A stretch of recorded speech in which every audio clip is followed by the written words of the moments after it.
Drinking coffee. Drinking coffee. There's a podcast based on a website, How Stuff Works. Stuff You Ought to Know or something like that. And they did this whole thing about coffee.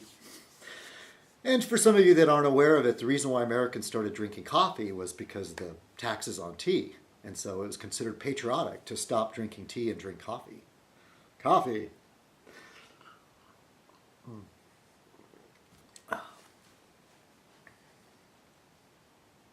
I like drinking tea, but I get made ridiculed for somehow being a tea drinker is somehow effeminate. Just goes to show how ignorant Americans are. Oh. I think tea's like probably the most popular drink in the world, if I'm not mistaken. I'm putting on my readers, and I'm going to run the risk of operating the browser at the same time that I'm recording this. And I'm hoping it won't cause too many problems. Yeah, I put that out there about naming the next Fez Night and had a overwhelming response. Let me close this this one out. And technically, you were supposed to post the suggestions for the Fez Night show name on you drink more coffee. Is in the comments section of the video. But Uncle Balls posted a bunch of them on my channel, and I went through a few of them. Technically, though, they were supposed to be the ones on the video. But he said, "How about a E equals MC squared Fez Night?" Well, I did have a E equals MC Fez'd, and I love lines from Shakespeare. A fez, my kingdom for a fez. That's good. I think in the past I've considered that. In fact, I've had to go back and sometimes do a search through my own videos because there's hundreds of Fez Nights. And not only do I have to search on the Citizen Kong channel, but I also have to have a look on the Royal Order of the Fez channel since I started posting over there, since I'm allowed a long, the longer format. I can go up to like 40, 45 minutes or longer up over there.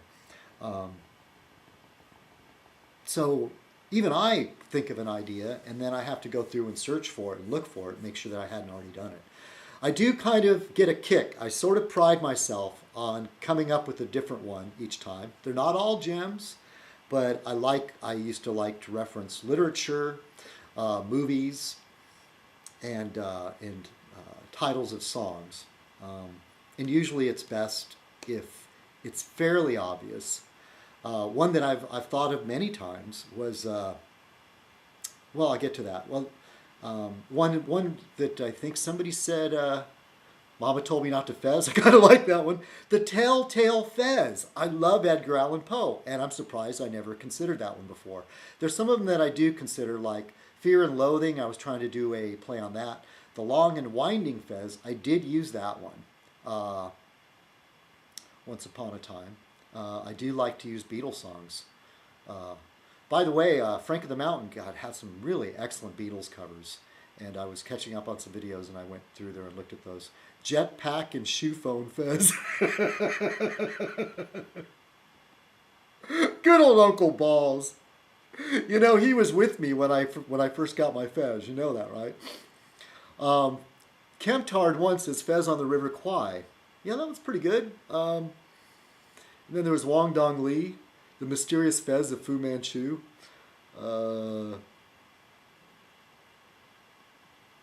Shut the fuck up, Uncle Balls Fez. The Fez Heard Around the World. That's pretty good. See, that's one I hadn't thought of before. So let's get back over to this channel.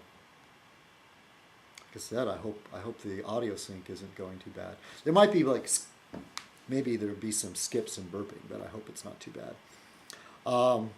So over here, I'm on the page here, and I still haven't actually decided. A Fez too far, Kemptard. I have considered that. And Night of the Living Fez is one that I was thinking of recently doing that. I thought about that a long time ago.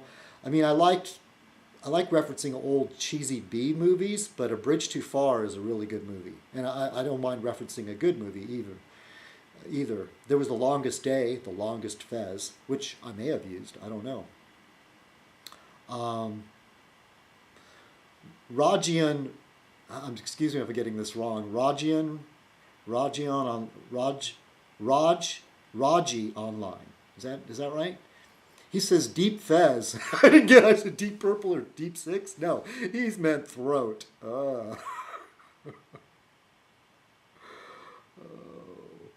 Gordon had one that the Fez Who Wasn't There, which is a great movie, and but I was gonna think there was a man.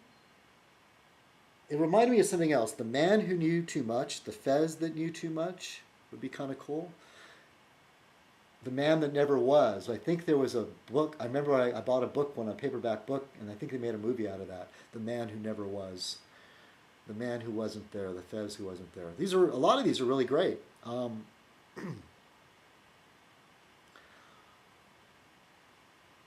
know,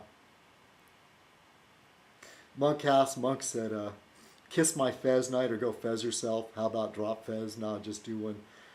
They're all the same anyway. Just piece old ones together. Nobody will know. That's pretty much it. Meg Evil Crow said, Califeznication, which I was like, whoa. Zabuland. Zach had a good one. Citizen Fez Up. Like in Fess Up. That's pretty good. Frank of the Mountain just did like rapid fire here. He said, pay no attention to the man behind the fez. I like that. Nothing up my fez. I like that as a Bullwinkle reference, kind of. Nothing up my sleeve. Or else just magic reference. Fez or bust. Go shit in your fez. Okay, Zach sort of did the fez dispenser. Fuzzy Wuzzy wears a fez. That's good. Put on your old gray fez. That's cool. 10-gallon fez. 10 pounds of shit in a 5-pound fez.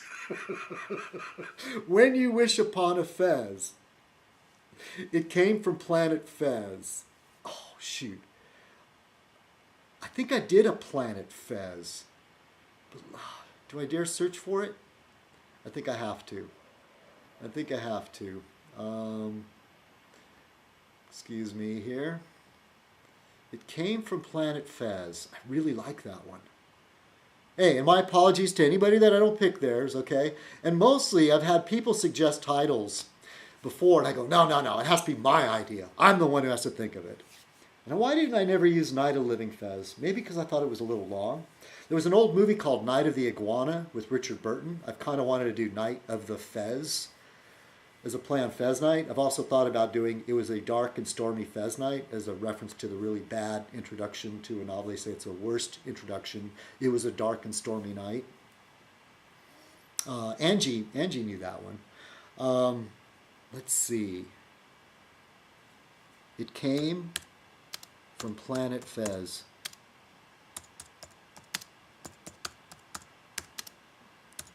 Yeah, one thing... I'll talk about that later. But the nature of Fez Night.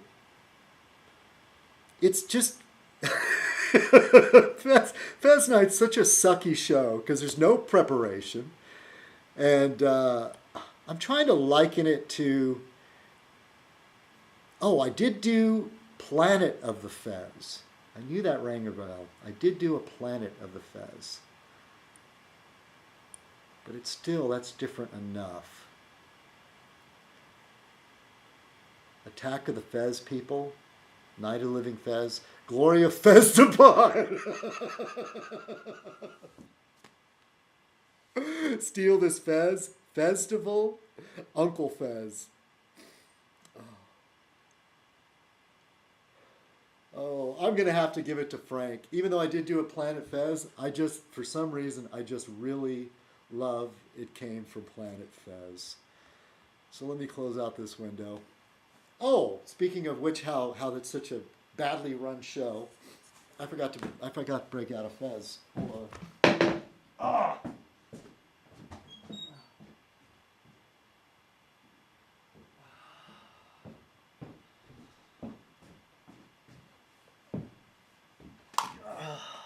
All right, time to don the Fez. Greetings, fellow citizens. This is Citizen Kong, and welcome to another Fez Night. Tonight's Fez Night shall be called It Came from Planet Fez.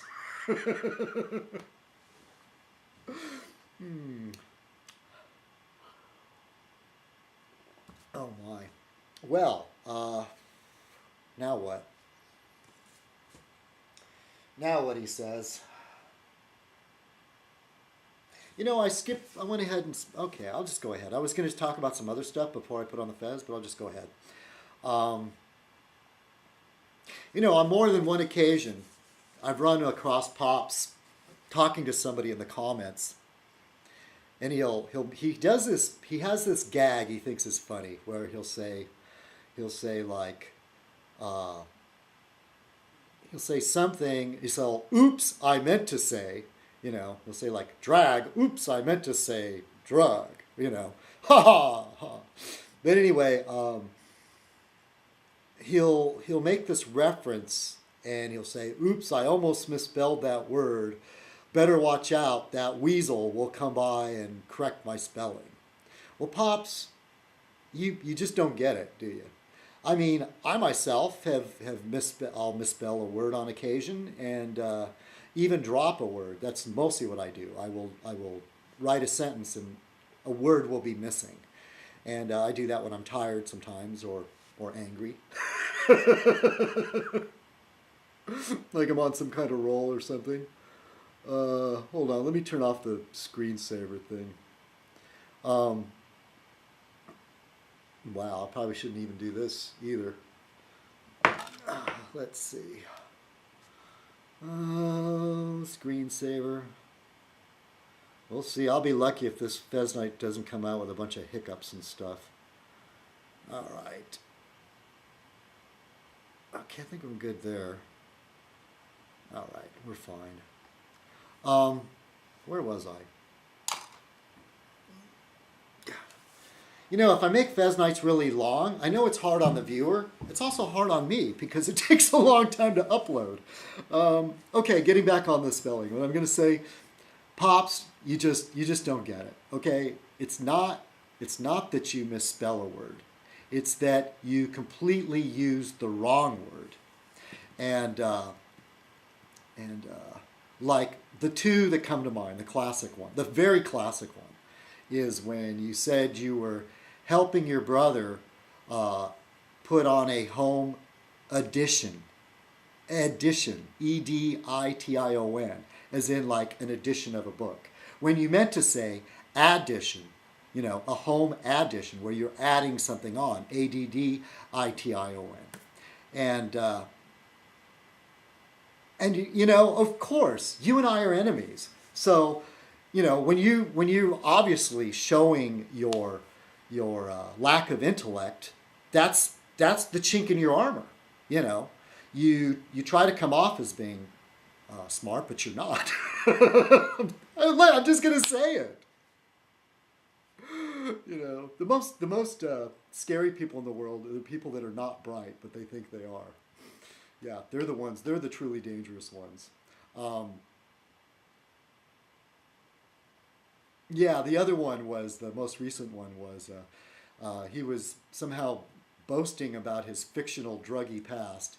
And he said something to do, and it didn't even make sense, like 4-barrel purple microdot blotter. And he meant to say mescaline. Mescaline. Instead he wrote masculine. And it's such low-hanging fruit, I couldn't avoid it. And so I had to say something, which started a big thing, because Bonnie immediately ran to his defense and started busting my balls. But, you know, it's funny how she rides me about my lack of preparation or lack of intellect. And but she gives lots of other people a totally free pass. But here's a hint. let me let you in on something, Pops. Is that spell check will correct a misspelled word, but it will not help you select the correct word. And that's why your spell check wasn't working, because even though you used the wrong word, you spelled it correctly. Okay? Now do you get it? It's not misspellings that I'm poking fun at. It's you misusing a word entirely. And in some, actually you should thank me, for helping you out. I mostly, since I stopped going to school, I mean, I've had school on, fits and starts or whatever, where I go hang out or something, but most of the time I don't hang around people with like really large vocabularies. And so most of my vocabulary I've gotten through reading. And one word that I mispronounced for a long time was facade. I mean, it's spelled F-A-C-A-D-E. And I would say facade. Oh, look at the facade. And I come off sounding as an idiot. But I needed somebody to correct me. Okay? Even though it felt a little bit awkward, I was grateful to that person to correct me. Because I didn't want to go through life saying a facade or facade, And the woman that shall not be mentioned, she thought it was kind of cute, And she in fact sort of admired the fact that on my own I was building a vocabulary, even though I would mispronounce some of the words. And when she would point that out to me, I was grateful. Okay? So Pops, you should be thanking me. Okay? Mescaline is spelled M-E-S-C-A-L-I-N-E, not to be confused with masculine. Masculine means somebody, that has masculine male characteristics as opposed to female.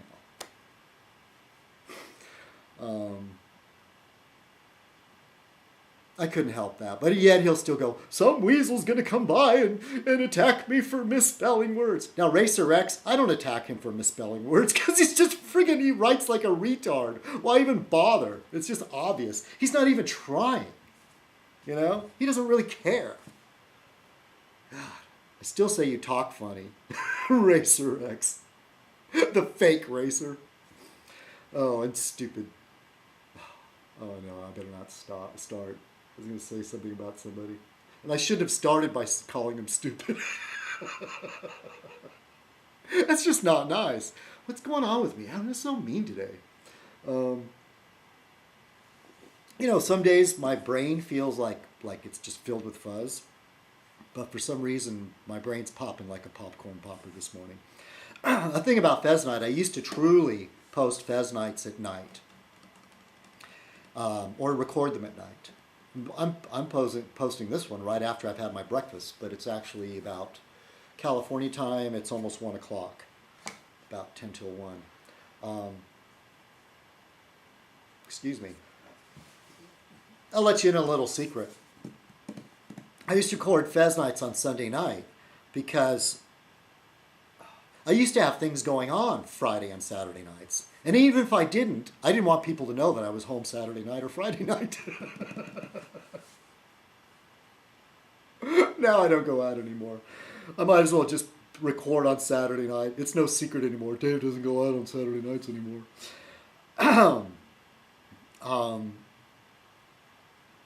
Sammy in Australia, she said, oh no, not those boring American politics. Well, Citizen Khan, when he first started posting, talk to like the third person. When I started posting on YouTube, it was about political commentary. And, a shout out to Methadone for Life, who was talking about the old days. And how there was some really serious bloggers. And Ella mentioned that too, that there's just no good serious blogging about politics or world affairs. And Bobo McGraw also mentioned that. Excuse me.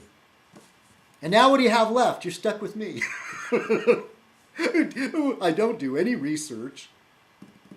That's the point of Fez. I was going to say, it's like that guy you just start talking to in the coffee house or the bar. The guy that might know a little bit about a few different things. I try not to be the know-it-all blowhard, but sometimes I do slip into that. And I'm aware of that. And for those people that call me gay, To you, everything you don't understand or don't like is gay. All right? Just simple-minded idiots. You confusing being a nerd with being gay. Okay? And you know why? Because you're an idiot. You couldn't qualify to be a nerd. All right. Yeah. Yeah. I've always said I'm not a tough guy. Nerds aren't tough guys. But that doesn't make them gay. Not that there's anything wrong with that. Yeah, so Sammy, I heard this bit about some news dealing with Australia. And I'm sure you're well aware, but this is for the rest of the world that happens to watch Fez Night. I was looking at demographics. I guess U.S. and the U.K. and Ireland. So I cover those. It's probably like just Bobo McGraw, Mega Evil Crow, and John Cox in the U.K. I like how it shows up in the demographics. I was looking at demographics today, and I do have a fairly good slice of the pie of a female audience. Yeah, I'm happy to say that. They're all over 80, but just kidding. Yeah. I could say something else, but I won't. So this news about Australia, ranked #1 in the world for nuclear security. And in a nutshell, my understanding is that the criteria is that, the country has nuclear materials that could be used for weapons or, of some sort, even dirty bombs. And Australia is #1 in security, in nuclear safety. And at the bottom of the list, shouldn't be much of a surprise, is North Korea. And the first report I read was the U.S. was ranked #14. But, so I wouldn't get called out on it, I went online just to double check. Excuse me again. And I came across the UPI. Now, UPI still stands for United Press International, I believe. If I'm wrong, please correct me. But it said that the U.S. is tied for 13th. Guess what country we're tied with? Belgium. Lousy Belgians.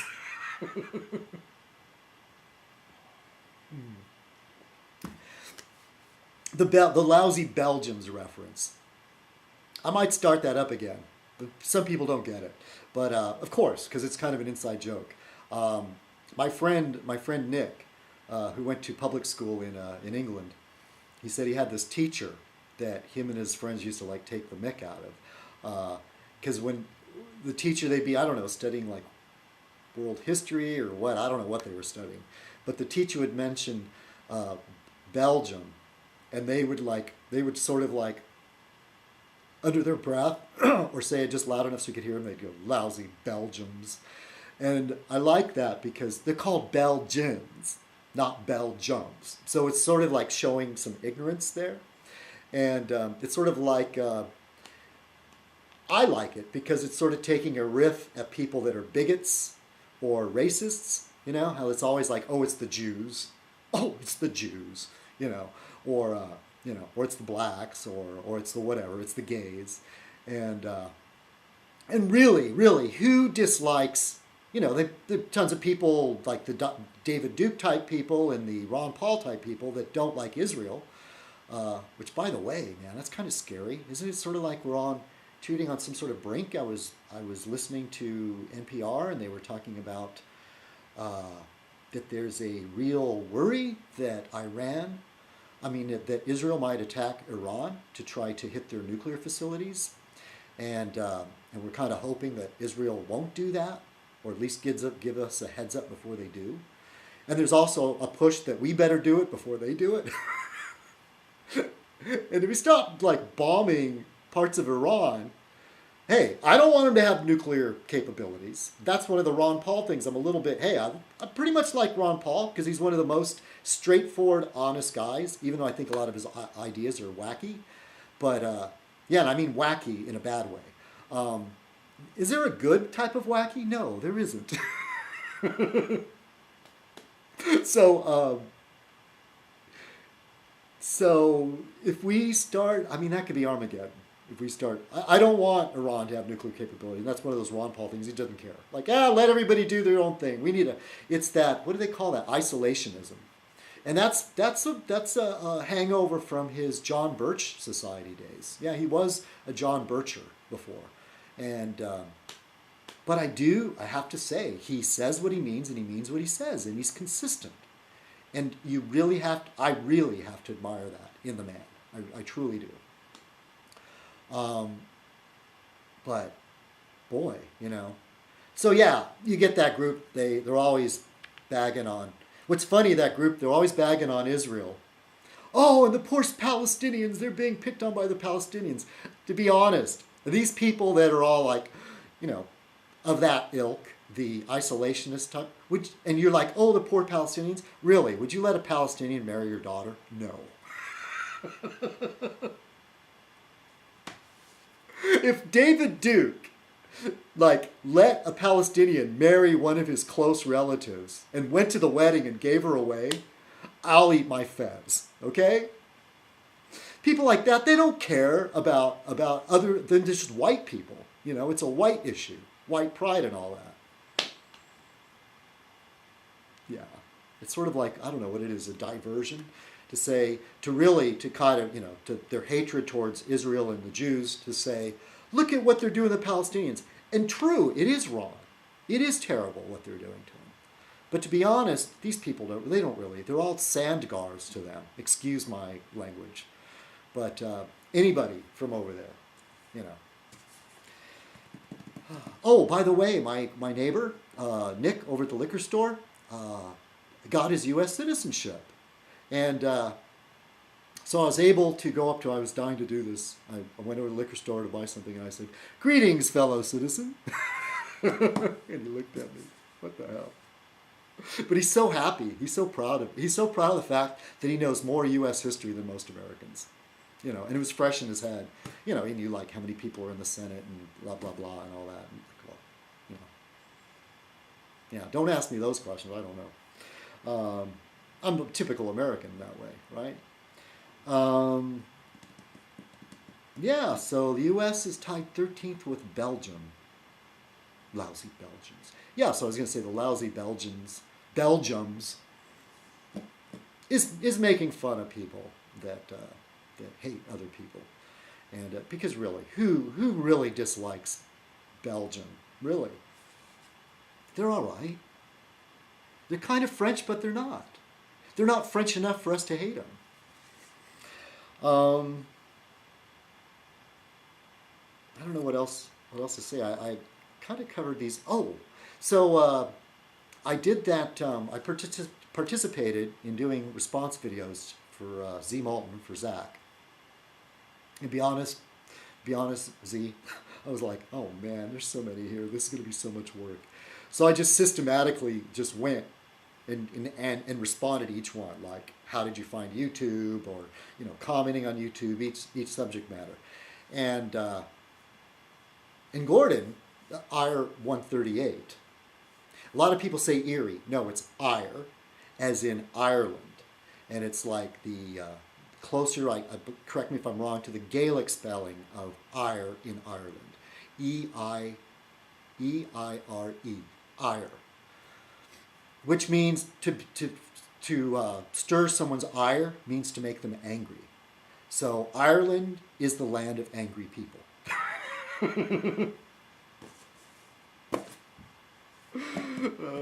Thomas admits he has a bad temper. I think I get my temper from my Irish side.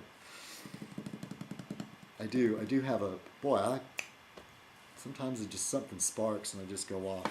I'm lucky I've never really got the shit kicked out of me, like really. I mean, it could still happen, because certain thing will happen, and I'll say something to somebody that could totally, it's bigger than me, it could totally kick my ass, And the funny thing is, though, my sense of fair play, if somebody was smaller than me, I would let it go.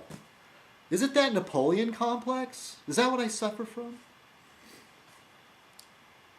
Or am I just mean? Or crazy? Thankfully, it hasn't happened in a long time. But I did kind of lose my temper for the first time at work, but not badly. Not badly. This guy drives me crazy, but he likes to pull pranks and stuff, like hide and jump out at me. And I like the guy a lot. He's a Mexican guy, and he doesn't drive, and he crosses the border. And sometimes I give him a ride to the trolley station. And he bought me some beers this last Friday and took me to what he calls the Mexican bar, which is mostly Mexican people in there. And there's a Filipina waitress, or bartender, I'm sorry, who is a big flirt, man. Just like puts some music on the jukebox and bops around and stuff, and was trying to. This guy was setting up a shot at the pool table, and she went over their corner and like lowered her blouse and flashed her boobs, not the whole boobs, but a good, a lot of cleavage to try to. Very entertaining, yeah. Yeah, Pedro and I it was good. And then we went to go pick up his daughter, and then I gave him a ride from school and gave him a ride to the trolley station. Yes, I was being responsible. Okay, I didn't like knock back 6 beers. All right, I was being a good guy. And so anyway, Gordon was commenting that he still enjoys Fez Night. The notion that there's this long video and how I sort of start to hit my stride after a few stalls and stops. And there's also this sort of, it's like there's a name in psychology for this, for when your train of thought breaks off. I wish I knew what it was called, but I did have somebody tell me that I suffered from it. So you're going down this train of thought, and then you sort of take this like side thing, and then you go off on over this, but then eventually you come back over here. Now, when you don't eventually come back to where you were, then you have a real problem. Then you're completely nuts, okay? But being able to come back to what I was talking about, or at least somebody reminded me, go, well, you were going over here. Can you go, oh, and I can jump back to it. If I lose that ability to do it, yes, then I'm ready for the booby hatch. But, or a switch in medication, something like that. So anyway, getting back to Gordon and my collaboration with Zach. So he said he did enjoy the Fez Night, the meandering format, but it was also nice to see these little short videos. And what makes, and I kind of got a kick out of it too, because the way it works is I'm dealing with one topic. It keeps my focus. And I'm also kind of thinking about what I'm going to say before I say it. Now, somebody once criticized me for like somehow I'm lacking talent, or I'm not as good as that person is, because before I turn the camera on, sometimes I have to think about what I'm going to say first. Well, that sort of says a lot about how the way you make videos. Where you're constantly putting up videos and then taking them down, because you look at it and you go, that sucked. So if you did at least a little thinking before you turn the camera on, maybe you'd have a better rate of videos worth keeping. Think about it. So,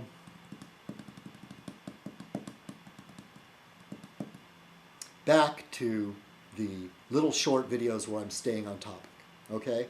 And I kind of had fun doing that. I'm able to focus, stay on topic, and keep it brief. Most important of all, keep it brief. The complete opposite of Fez Night. And so I was thinking of maybe floating a balloon out there to see if there's any interest, that maybe I could try. I'm not going to stop doing Fez Night, but I could do Ask Citizen Call. Somebody could ask me a question, and depending on my time or my mood, I will randomly pick one question and make a short video. Shouldn't be more than 5 minutes, shouldn't be more than 3 minutes. Hopefully it'd be about 1 minute and 30 seconds. And I'll address one topic and keep it brief. And we'll see. Ask me anything. I mean, I'll pick your question, but feel free, ask me anything. All right, I'm going to talk about television, a little television. The second season of Sherlock is out, and this might be a little bit how I am with Doctor Who, in that I've enjoyed those old Basil Rathbone Sherlock Holmes movies, and but it's not like I'm a major fan. It's not like, oh, run to the television, Basil Rathbone Sherlock Holmes is going to be on or whatever. But this new version of Sherlock, man, I am so impressed. I really like the Dr. Watson too.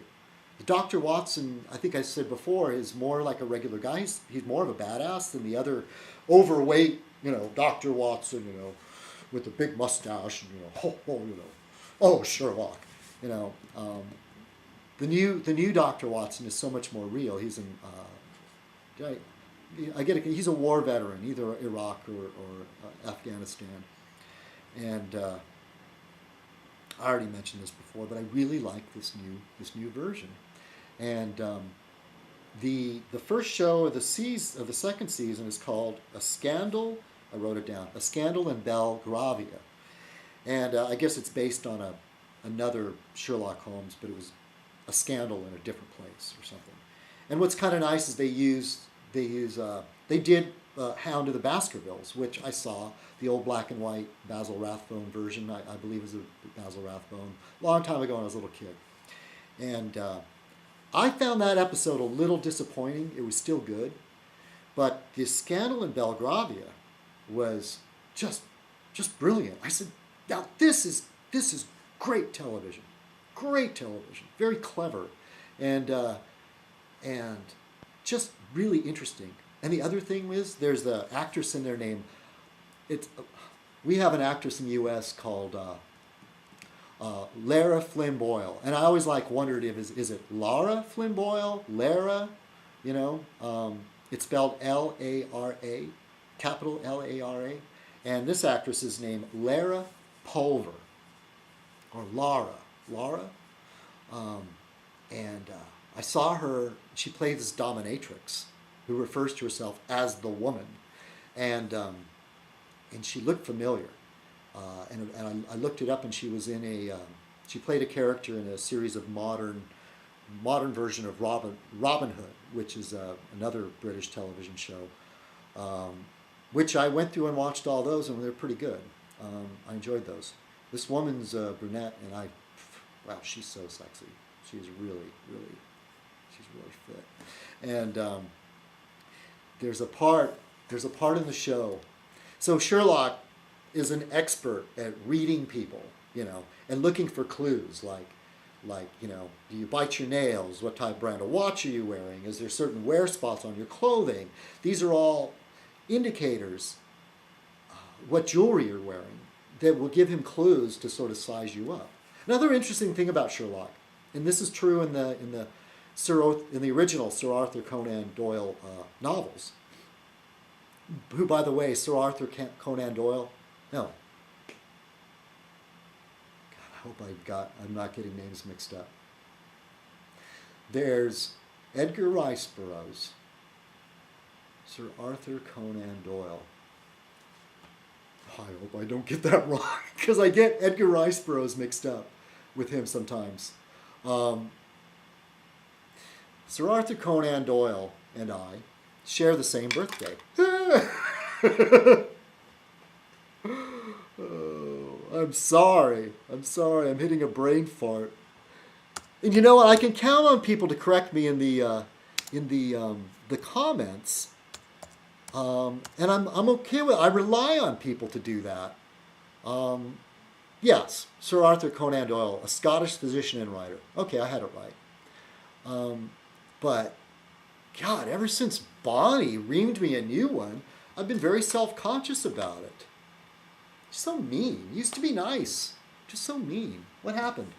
I've noticed sometimes, though, with myself, is I'm a little too candid about my vulnerabilities, and that is perceived as a type of weakness. And for some predatory people, they choose that, they take that as an opportunity to go on the attack. Are you one of those? Are you predatory? It's also the difference between dog people and cat people. You know, Hitler loved dogs. Yes, he did. He did. He had a terrible dislike for cats. Yeah, dog people have a sense of order and discipline, and you know, they enjoy that. They like order and discipline. They also like domineering and being sort of the alpha type. Whereas cats are not herd animals. Cats are just like, you know, cats are cats. You know, they're definitely not herd type animals. Cats are much more are very independent. And if you abuse a cat, it'll stop coming around. But your average dog, you can be mean to it and it'll just grovel and go, I'm sorry, I'm sorry. Cat people and dog people, there is a difference. Yeah, Laura Pulver. So let me get back to that. I'm not sure that I'm completely losing it. So there's a scene, I was telling about how Sherlock Holmes reads things. Okay, so this dominatrix, Sherlock Holmes basically creates like a disguise that she sees right through it. And it's not a real disguise. He kind of gets himself beat up and tries to appear at her door as somebody else. But she doesn't fall for it because she's nearly as brilliant as Sherlock. And I'm going to just give it away, okay? He's waiting for her. She walks into the study, stark, raving, naked. And Sherlock can't get a read on her. He's taken aback. And in fact, even though Sherlock Holmes is not gay, but he's like asexual. He has no interest in that sort of thing. Oh, getting back to what I was starting to say. I'm sorry. I'm really, really bad at this today. My brain's like a popcorn popper. That in the novels, Sherlock Holmes, even though he was really, really brilliant about a lot of things and knew things in amazing detail, he had vast gaps in his knowledge. And I think one of the things that came up, and it was a simple thing, and then Dr. Watson was very, very surprised, and somebody please correct me on the story, but I have the gist of it, is that he did not have a grasp that the Earth orbited around the sun. Okay? He knew that there's 24 hours in a day. He knows all that stuff. And when I think Watson found out he didn't know this, who he's constantly belittling Watson for not being as intelligent as he is, Watson is like, how could you not know this? And Sherlock's, you know, I guess he was a little bit embarrassed or something, but his whole response is, it's not something you need to know. It has no pertinence for anything that he's involved in. And that's an interesting thing. And I think that says a lot about, like, if you meet somebody who's, let's say the old cliche, a rocket scientist. He's a rocket scientist. He's supposed to be brilliant. But that doesn't mean he knows a little bit about everything. I mean, the guy would be completely clueless, could be, as far as changing the starter in his car. Okay? And then the guy who's good at changing the starter in the car goes, well, you're an idiot. You don't know how to change a starter?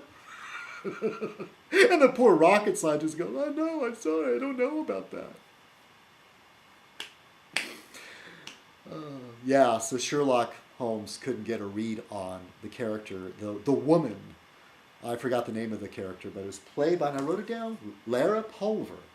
And what's interesting is she becomes such a challenge to him. And I was starting to say that Sherlock Holmes was basically asexual, has no interest in that, one way or the other.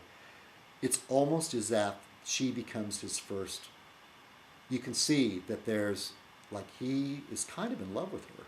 There's something about her that for the first time he's challenged, not only by physical beauty and sexuality, but also a very, very strong intellect. And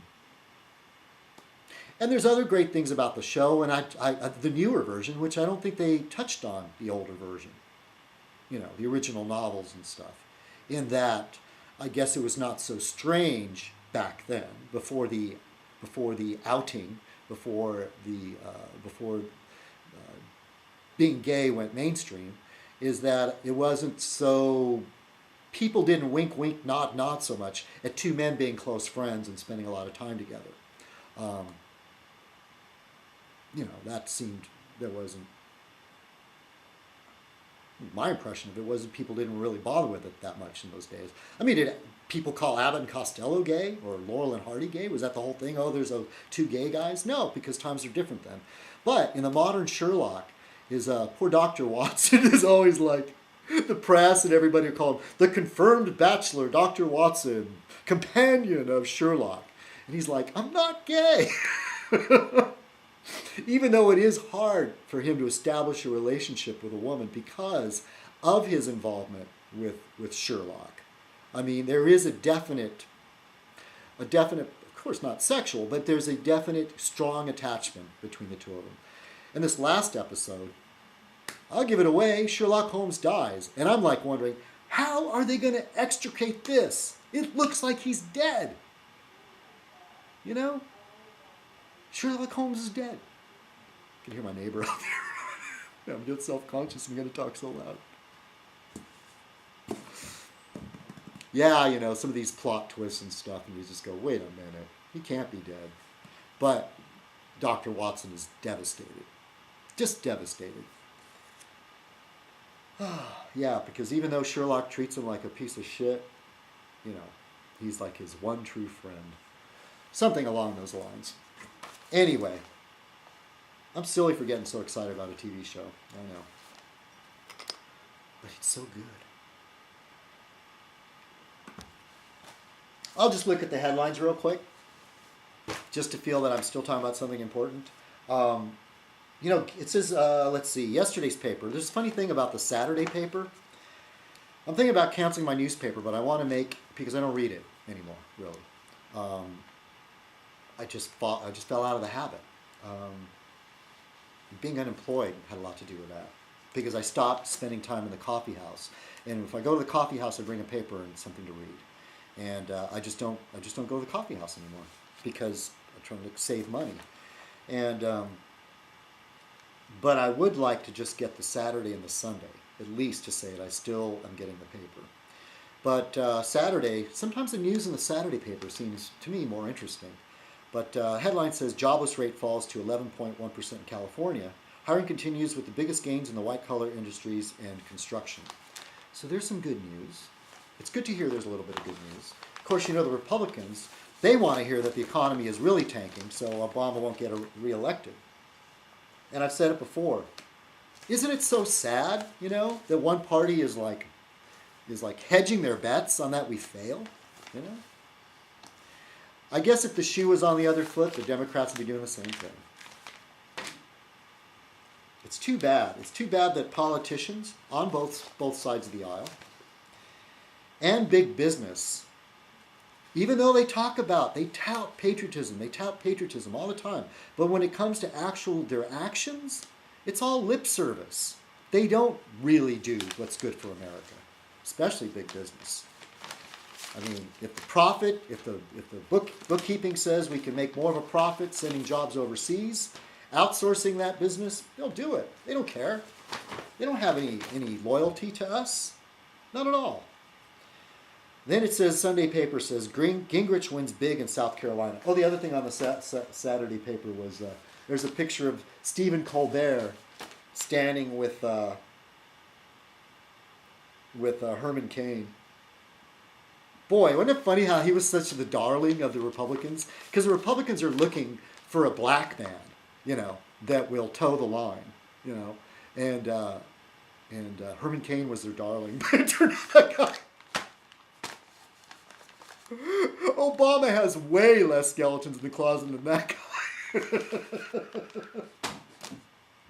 Absolutely scandalous. It's scandalous he was. Talk about scandalous. Gingrich wins big in South Carolina. And I thought it was funny how we have two Republican guys that are vying for it. They have strange nicknames. Mitt. But it's not so bad. But Newt. Newt's like that little slimy amphibious animal. It's kind of like a frog, kind of like a lizard, Ew. I finally saw Newt once. It was dead. I read about him. You know, they always said the witch's spell, Eye of Newt. And it's not something you see every day. Not in California, anyway. Not in Southern California. And yeah, talk about that guy. And then his ex-wife went on some news program and said that Newt had asked for an open marriage and she refused. And imagine Newt, yeah, he's a swinger. Yeah. Swinging Newt, man.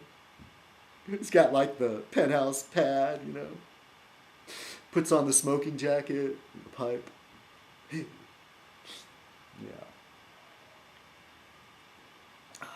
I really do hope that Newt Gingrich gets the nomination. I really do. And you know why. Because I don't think I just don't see a President Newt Gingrich. I really, really, really don't. I mean, hell, he's worse than McCain. The guy's not an idiot. He's not an idiot, but he's a pompous windbag. He's just full of his own. Thinks he's like knows everything. Who does that remind you of now? All right, I went on too long, and it's going to be a long Fez. What does that say? God, really long. I shouldn't turn the camera on when I'm like this. It's going to make so much more work for me.